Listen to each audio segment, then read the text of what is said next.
What's up, everybody? My name is Sai, and I am a biology student here at UTSA. And for my service learning project for Civic Ethos, I decided to present on an issue that matters very deeply to me, and that is simply food. Because I believe the food is the single greatest lever that we can manipulate to affect our overall health and longevity, and that the quantity and the quality of food that we consume affects our well-being. Now, the old adage goes, health is wealth. Unfortunately, Texas is a very poor representation of health. Texas is amongst the least healthy states in the United States.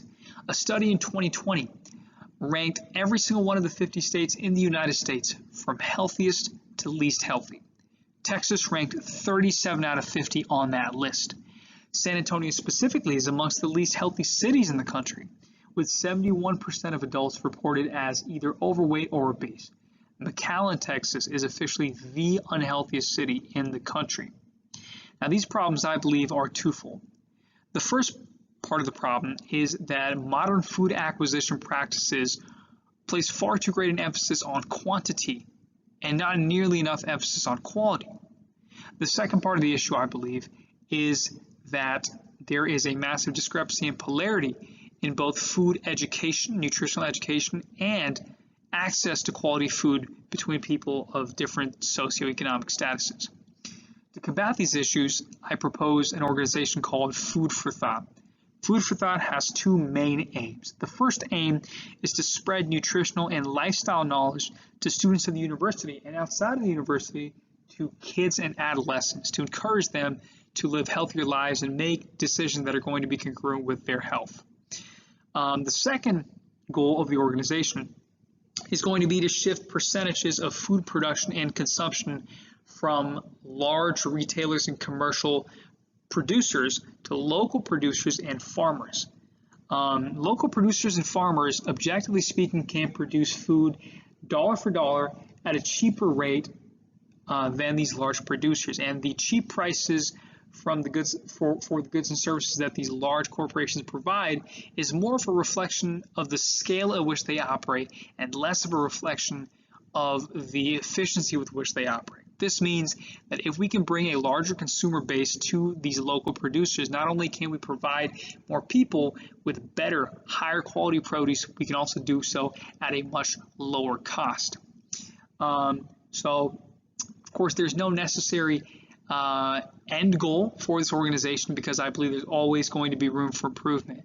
But a good incremental goal, I believe, is to work with 1 to 2 local retailers / producers and get them more consumers, more publicity, give them a platform to reach out to more people with, and just to get them more consumers, to show more people the power of locally produced goods and services, the quality of these foods, and to give them a better outreach, perhaps help them with social media platforms, allow them to gather a much greater consumer base so they can accomplish the goals we mentioned before.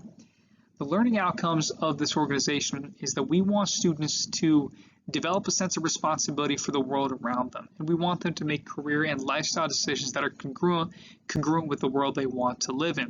So we want to encourage people to think about others, to think about the world around them, and to live congruent to those ideals. The impact of this organization is going to be observed in the long term. The first obvious impact is that kids are going to learn things about nutrition and about well-being and diet that perhaps they don't have the opportunity to hear about on a regular basis or in their regular standard curriculum. And hopefully this results in them making better lifestyle choices in the future, and this affects the overall composition and our health statistics in Texas and San Antonio in the future. The second impact that we desire is to shift, like previously stated, large quantities of the population from these large producers and these retail stores, convince them to go buy produce and goods from these local producers, and to convince people to move in that direction. We also want to provide more access for these producers to customers and to a customer base that will actually buy their products. And long term, this is a long-term project. Now, obviously, we want to start something greater than just this university. It's more of a movement starting at this university. And I think the overall goal is to help help these local producers actually break into the market space, at least locally, and actually have a foothold in the space and gather a large percentage of consumers here in San Antonio.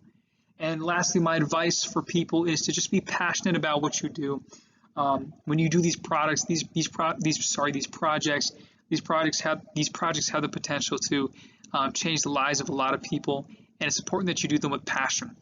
As I stated in one of the assignments for previous weeks, I think it's important that instead of choosing that people choose one issue to create an actual impact in and run with that issue. There are too many problems in the world for us to truly pay attention to. None of us have the time or the empathy to afford every single one of these issues our energy, and we cannot do justice to every single one of these issues. So pick one issue that really matters to you and affect meaningful change.